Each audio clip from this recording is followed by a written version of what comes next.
Commander Cadigan, to all hands. We have been boarded by hostile forces. Hostiles are aliens. Repeat, alien and extremely dangerous. All personnel to arms. Fire at will. Jeepers. Aliens. Hostiles are aliens. Makes me yeah. Like if there are aliens out there, I think they're extremely, I think as humans we are a bit of a phenomenon. We are something of an anomaly. You know, we're not like what's the word I'm looking for? I don't think that like we are completely natural, to say the very least. I think humans and intelligent life, especially of our type, I mean, the dinosaurs were around for what, 200 million years, 270 million years. I mean, and the earth is how old? I mean, it took that long for human life to develop.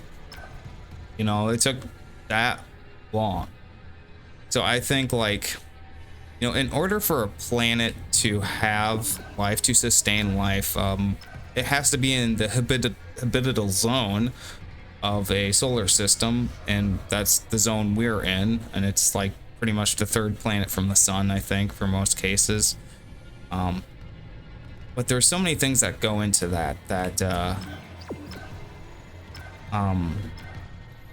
ooh, is that the warhead? There's so many things that go into being able to create life and maintain it, like the level of sunlight matters, the way the planet rotates matters, gravity matters. You know, all of these things play into whether or not there's going to be life on a planet, and I think the circumstances for life in itself are extremely rare. You have to have it just perfect, and I think that's what Earth, the setting for Earth, really is. It just happens to be in that perfect setting for life to happen. So this is why I think there isn't any, I do think there is intelligent life out there, but if there is just as rare as we are, and it takes millions and millions and millions of years just for us to develop. You know, it took over 270 million years for the, you know, us to even get here. I mean, the dinosaurs were here forever, and I think it's really an evolutionary process. So if there are other life forms out there, they've spent the same amount of time we have developing. Ooh. Which is you know, millions of years, hundreds of millions of years. So they're probably at the same level of technology and intelligence that we're at.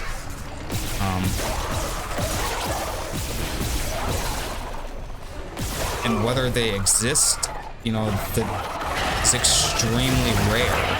It's almost a like I think we are a phenomenon just as humans. I think many other planets out there do have life on them, but it's like nothing very far beyond like organisms and, you know, sort of basic animals, you know, that do not build structures or develop ears, weapons and viruses and stuff like we do. I think they're just pretty basic animals, and other than that, there's organisms and stuff like that. Because, like I said, you have to be in the habitable zone, which is the zone we're in. And the circumstances to make life possible, I think they have to be very precise and very exact. Like, I think, for one thing, the fact that our planet spins on an axis plays a huge role in that. And if you look at all the other planets, they all spin differently. So it's just like, think of how what the chances are that a planet's going to spin on its axis the same way we do. And I think that's one of the reasons why we do have life on this planet, because there is another planet out there that's exactly like Earth, except it's like 10 times our size, and it's called like Kepler 9 or something like that. does not spin on its axis, has oceans, has land, but the gravity is like 10 times stronger. So like I think if the gravity is that much stronger, it's going to make life even more impossible to happen. Otherwise, the life that lives on that planet is going to be extremely strong, because it has to be able to withstand that sort of gravitational force. So I don't think, to be perfectly honest, most life forms that can develop can handle such extreme gravity. So this is another reason why I think that life is extremely rare, because we are in the precise setting of parameters where life can happen. We get just the right enough amount of sunshine. We get the right amount of gravity, water, seasons probably play into it too.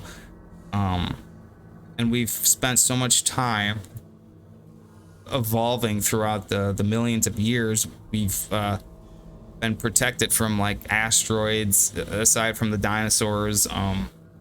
A planet has to last a very, very, very, very long time for life to develop, is what I'm saying. Venus at one point had oceans, but that did not last long. Venus had oceans, and it was kind of similar to Earth, but now Venus is like this sweltering fucking hellscape that like nothing can survive on, because it's so hot, and I think the pressure is so extreme it'll crush you. So most planets out there cannot sustain life. And for a planet to sustain life is a rarity, so I think that's great. But for a planet to actually create intelligent life, such as humans, such as us, I think humans are a phenomenon. Like deers, rabbits, and stupid animals like that, not so much a phenomenon. But humans, I think those are something that take it's just millions of years. Mr. Clark? Hello? I must speak with you. Who is this? Dr. Terrence Kine, the Ishimura's chief science officer. I studied the marker for the church. I'm done talking to unitologists. But the planet won't rest until the marker is returned. You can't leave. Watch me.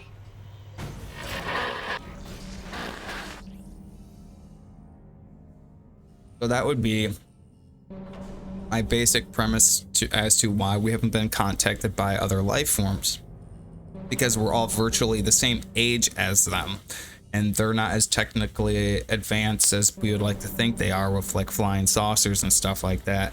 They're probably more or less at the same level of technology, medicines, and all that other stuff, and weapons that we're at, maybe a little bit further behind us. That, and they're probably wondering the same exact questions we're wondering. Is anything out there? Are they as technologically advanced as we are? So I mean, the universe is enormous. I mean, really, I think it takes a miracle to be able to figure out how to fold space-time to where you can actually contact another planet. I think that's nothing short of the hand of God being able to do something. So like I think we sent a probe out to Pluto back in like 2006 or something like that, and it took that many years for it just to get out there. I think it took like 9 years or something like that. But again, you know,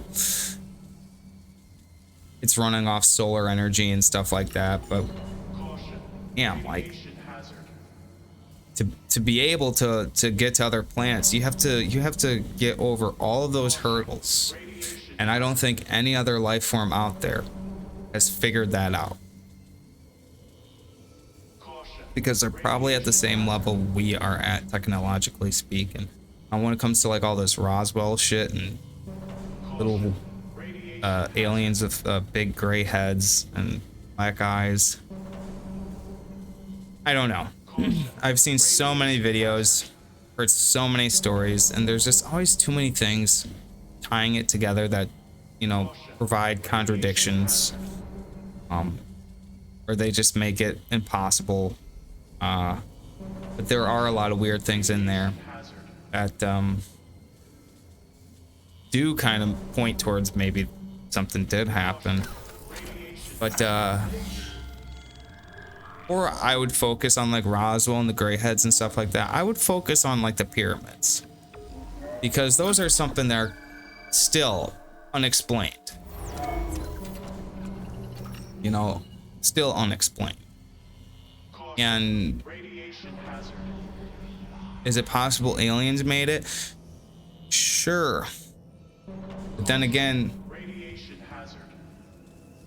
I think a more likely story is there's possibly something here before us that did it. And we always point to, oh, well, it was dinosaurs. You know,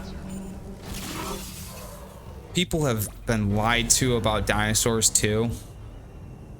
Like, people expect like these big reptilian lizards. And if you actually research it and look it up, dinosaurs had feathers and shit.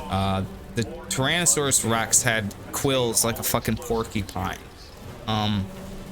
Yeah, they may have had like reptilian skin, but they had feathers, and some of them had beaks, and like, it's really weird. We've been like, you watch Jurassic Park and stuff like that. I mean, that's a Michael Crichton novelization made into a movie, of course, but yeah, we've the image in our mind of dinosaurs is not really what the dinosaurs looked like. I mean, in terms of body shape and size, yeah, but like the scales and the lizard sort of reptilian skin and stuff like that wasn't 100%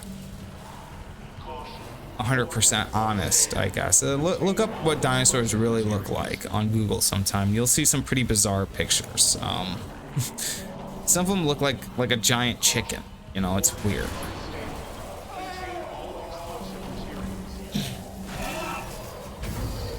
Oh shit.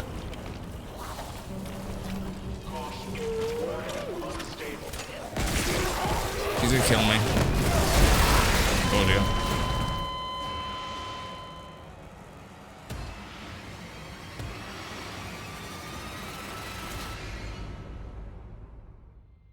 Yeah, but I think it would really take a miracle of God for any life form to figure out how to hold space-time, because that's the only way that you would be able to get to, you know, other solar systems and other galaxies. And traveling to another galaxy, jeepers, I don't even you know, this galaxy is held together by an enormous, supermassive black hole, and like, I just don't see how we could even possibly fly a ship out of that. I don't.